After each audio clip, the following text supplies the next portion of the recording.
Hey there, everybody. Welcome back to more Kingdom Hearts 2. Didn't even introduce myself correctly. That's fine. You know what? It's been a while since I actually introduced myself like that. In the last episode of Kingdom Hearts 2, we managed to end up getting our introduction to the amazingness of the change of the gummy subsection. And then we managed to get into Land of Dragons. Found some pings. Alright, well, whatever. Found Ping, ended up finding Mushu, and he ended up saying that he remembered us, which is actually pretty cool. So now we're going to talk to the soldiers, and now we're going to go and see if we can get some sort of detail. Shenyu has a falcon that's rumored to look ferocious. Do you see that burnt village? Imagine what he'll do to us. Well, I'm pretty sure the falcon is not the thing that caused the burn in the village, but if it is, then man, that falcon seems to have some fire attributes. I'm Shenpo. That short one there is Yao, and the skinny guy is Ling. Say, what were those things earlier? Is that what we're up against? Yeah, you're up against Heartless. There's a path leading to the palace from the checkpoint, but it's closed now. Maybe after we finish a few missions, though, they'll let us through. Oh, I'm glad that they're actually nice to talk to us, not tell us to screw off. Just when I was about to destroy those creepy things, they got scared and took flight. This is the strange company. Okay. Also, reference. Arrow. Up top of the podium, basically insinuating that the whole be a man thing has already ended already, which is kind of a shame. We can't get that one because that's way too higher up. Anyways, we talked to Shang here, and he basically gives us 3 wonderful missions. The surprise attack. A strange figure was seen at the checkpoint. Head there quickly and defeat the enemy.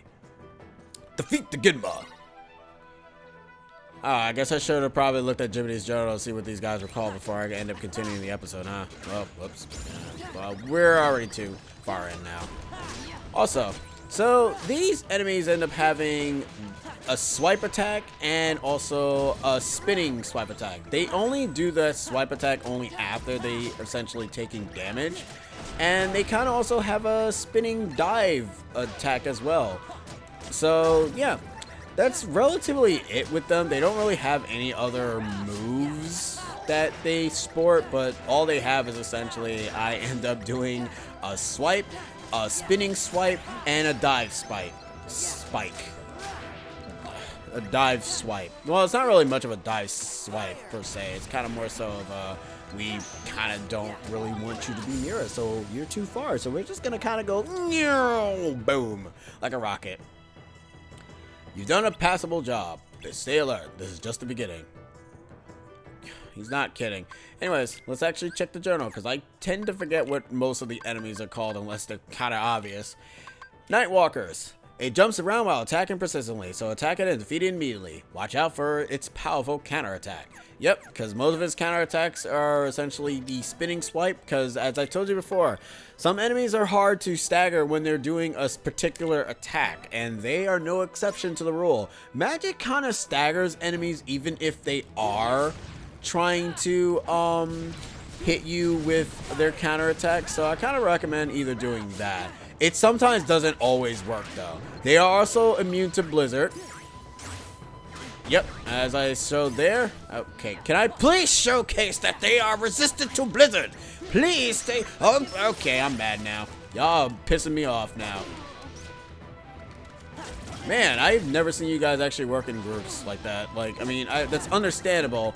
Anyways, Centaurs. These guys are pretty unique enemies in the sense that once they've completed their attack, they essentially have the capabilities of being staggered. So when they do an attack, you have the chance of hitting them, as you can see there, and they get staggered as a result. Be careful though, that fire attack can actually do the most damage to you.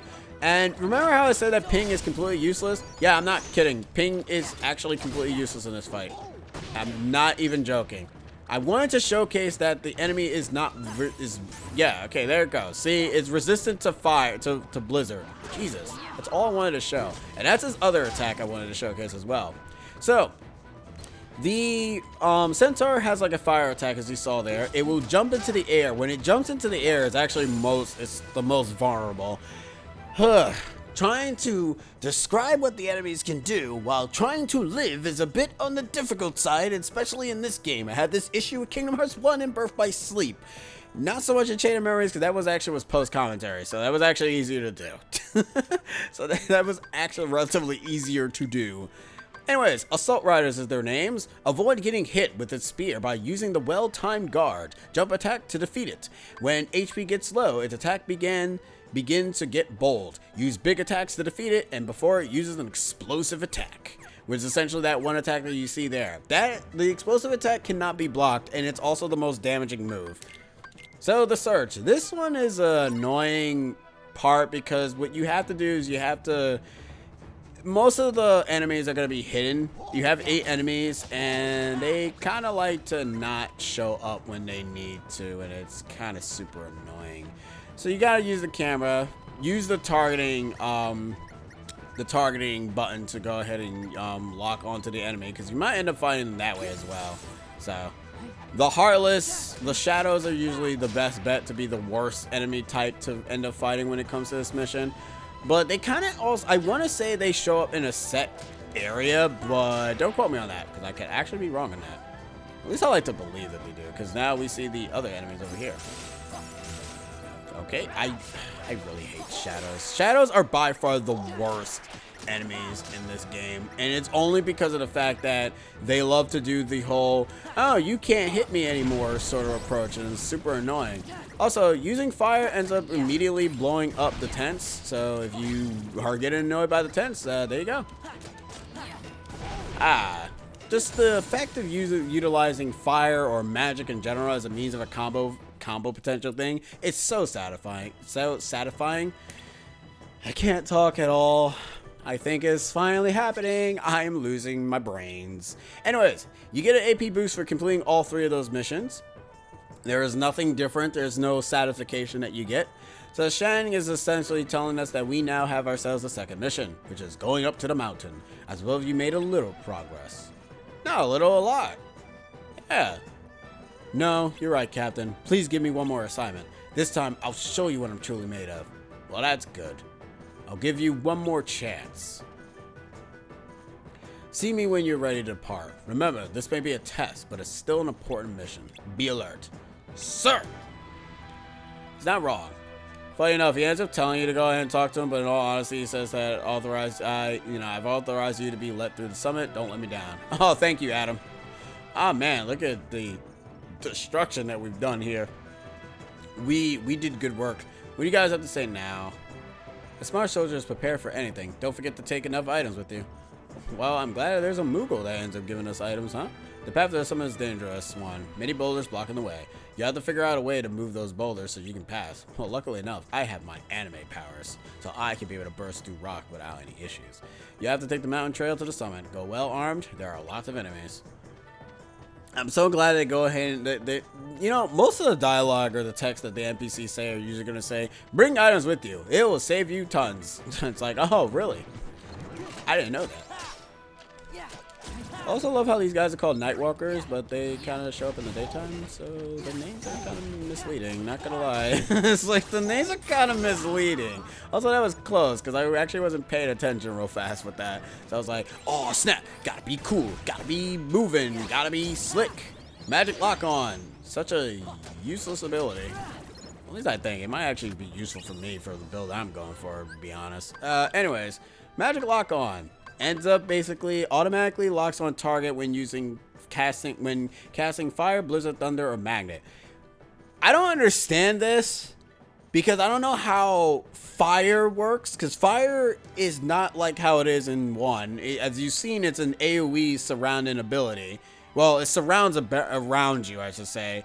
Blizzard, I can probably understand, and Thunder doesn't even need a lock on anyways, because it literally targets whatever enemy you target. Thunder is going to hit them. Thunder never misses, and Magnet also never misses anyways. We'll be getting Magnet later. I'm not gonna really go into detail what that does yet, because it's an ability, it's a magic ability that we'll get later on, but not now. But trust me, that spell never misses either. So I don't know why it says, why does Magic Lock On exist? Unless there's something else that I'm missing for what Magic Lock On does, because personally, the only thing I can see it working on is Blizzard, because Blizzard can be inaccurate. Because when you shoot it, it kind of just goes in one direction. But 90% of the time, your magics don't miss that much. I don't really get the reasoning as to why you need that that to begin with, but whatever. I'm just spitting. I'm just complaining again as per usual. It should really stop. Anywho, in this section here, you need to go and use the reaction command to burst down the rocks. Meanwhile, the enemies are stopping you as follow. If you are a speedrunner and want to actually speed through this section, you will essentially ignore the enemies. When you ignore the enemies, you can go ahead and end up triggering the Nightwalker spawn here, but it will also count as the spawn rate for the rider to not show up. This will give you the capabilities of bursting through this without the Night Rider showing up. Because the thing is that if you kill these two enemies here, the Night Rider will essentially end up being spawned as a result, as I will showcase here. See? There it goes. So I'm actually going to kill him. So you block him, and then you have the capabilities of hurting him. If he's in the air, however, he is kind of very easy to beat. You like... Whoa, okay. I missed. Oh, maybe you should have had that lock-on thing. Oh, you know what? You're right. I probably should have had the friggin' magic lock-on. Hey, maybe that's probably where magic lock-on probably would have been useful. There are two of you? Seriously? That's a bit much, right? Anyways, let's just take care of you, shall we? Whoa, okay. So, right there, you kind of also want to be careful. His, charge attack also hurts as well, so you also want to be careful for that too. So there's only two of them that spawn there, but you can ignore them fairly easy, so wasn't that bad.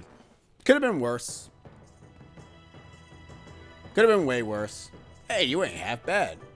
A man among men. Thanks. And now we're friends, because that's how it works. But the captain. Captain?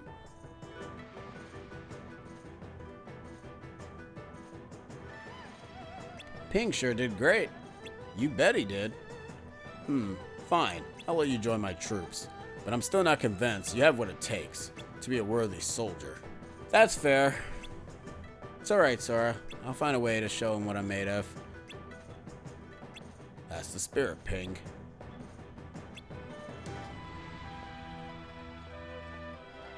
I mean, hey. You give confidence, you gain confidence. Yeah. Good going, Ping. I don't know what's the point of that. I don't know what's the point of that dialogue. It's like, yeah, good going, Ping. Yay? What? It's like, why did you guys come back? I'm confused. Okay, girl, here's your chance. I just saw this real shady guy, and I know it's Shen Yu. Shen Yu? Or Shan Yu. That's the Han leader. We gotta tell the captain. All right. Oh, wait. Everybody use your heads for a second. Now, why are we here? To make the captain see Ping's talent and bring on to her family.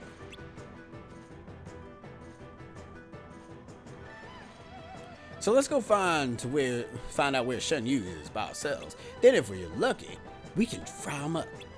Though just tracking the guy down should earn us some stars and all that, Captain Musclehead will have to notice my girl. Alright, sure, why not? I was like, well, why not? We ain't got nothing better to do, let's be honest. We're just here just chilling and cooking and doing some stuff and nothing else.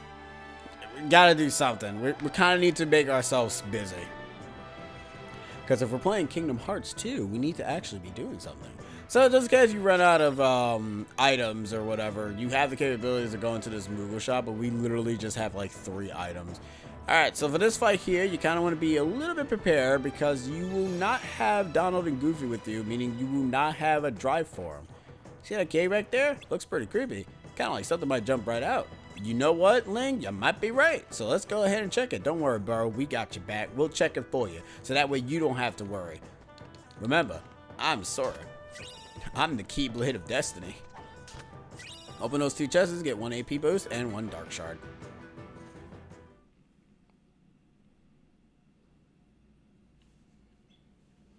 There's nothing here, dude. This was a waste of time. Oh well. Yeah, let's leave.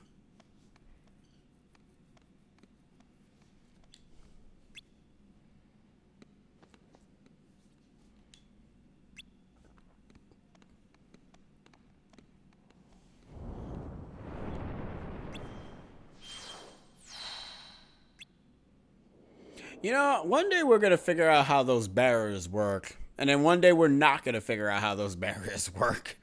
Sometimes those barriers are very inconsistent. Why can't you just break it down?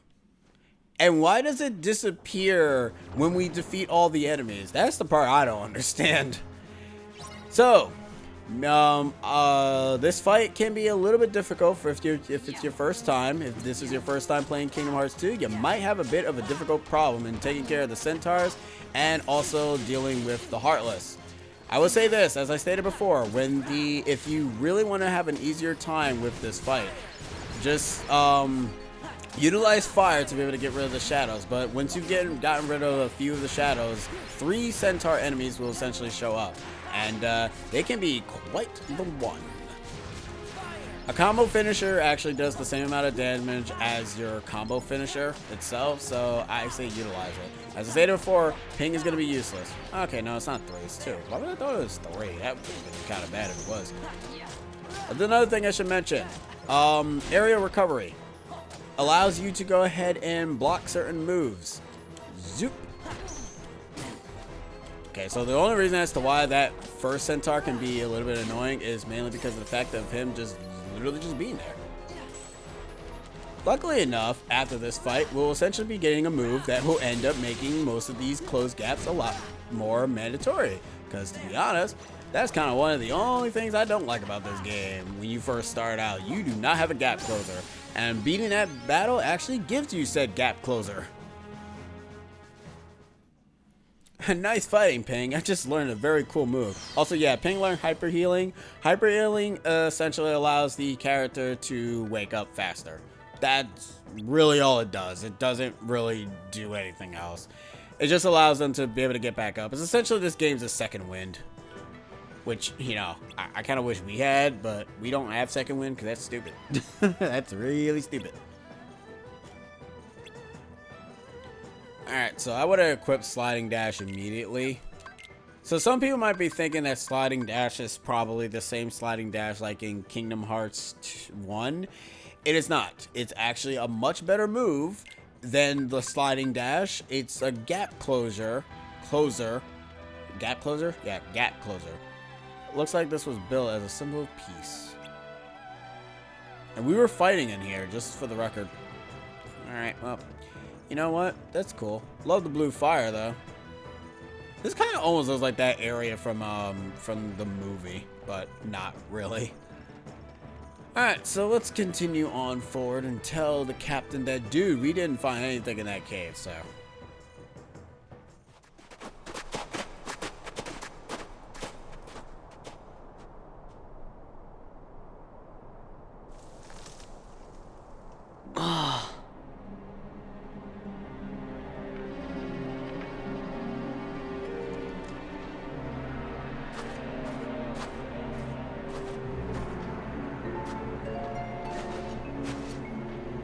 Captain!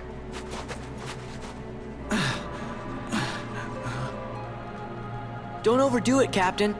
It's just a scratch. Captain, the enemy, where did they go? They went toward the summit. We'll stop them. It kinda is our fault. Right.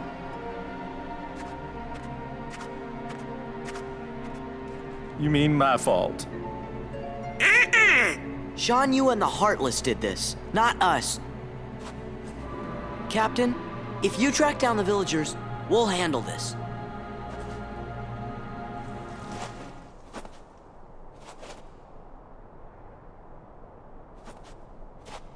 Let's go.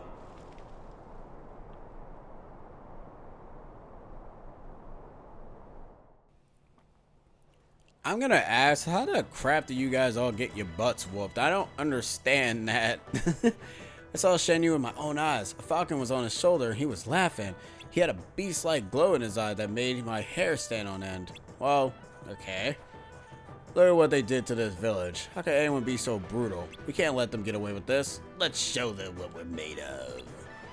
Where is the other guy? Ah, there he is. So wait, what happened to all the soldiers? They all just died as well? Jeez. Shen Yu attacked the village with some creature that I've never seen before.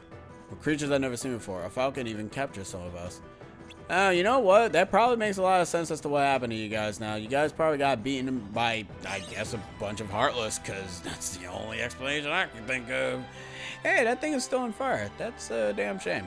Alright, so this is the end of the episode, so I should probably just end it and stop being stupid. So in the next episode of Kingdom Hearts 2, we'll be heading up to the mountain to fight Shen Yu. I've been Kopeek, and I'll see you guys next time. Laters!